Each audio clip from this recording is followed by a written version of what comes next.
In today's video, I'm going to teach you how to cancel a bill payment or autopay in Bank of America online and mobile banking. Let's get started by signing in. Open Bank of America's online banking on your computer or launch the mobile banking app on your phone or tablet and log in with your secure credentials. Make sure you're on a private, trusted connection when you do this. Once you're in, navigate to Bill Pay. On desktop, you'll see the Bill Pay tab in the main menu. In the app, look for Bill Pay in the navigation options. This is the hub where all your scheduled payments and billers are listed. Next, locate the biller or the specific payment you want to cancel. If you have multiple payments lined up, pay close attention to the due date, amount, and pay from account so you're working with the exact item you intend to change.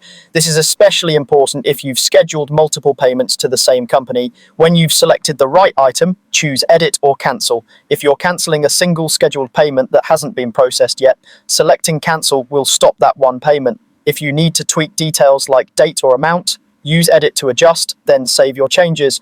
You may also see an option related to e-bills. Cancelling an e-bill affects the electronic bill delivery setup, not just a one-time payment, so only choose that if your goal is to stop receiving electronic statements or to end that e-bill connection. If the payment you're trying to cancel is part of a recurring setup, often called autopay, head to the payment center to manage it. From there, select the autopay tied to the biller and choose to modify, pause, or delete it. Deleting autopay will prevent future automatic payments, while modifying lets you adjust rules such as amount, date, or frequency. Remember that recurring rules are separate from one-time payments, so cancelling a single instance does not automatically stop the series. A quick timing tip: you can generally cancel scheduled payments before they begin processing.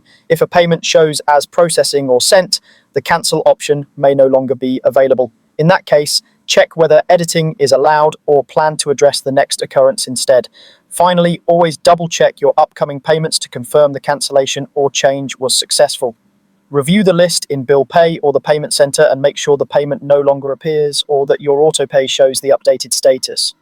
Taking a moment to verify prevents surprises and helps you stay in control of your bills.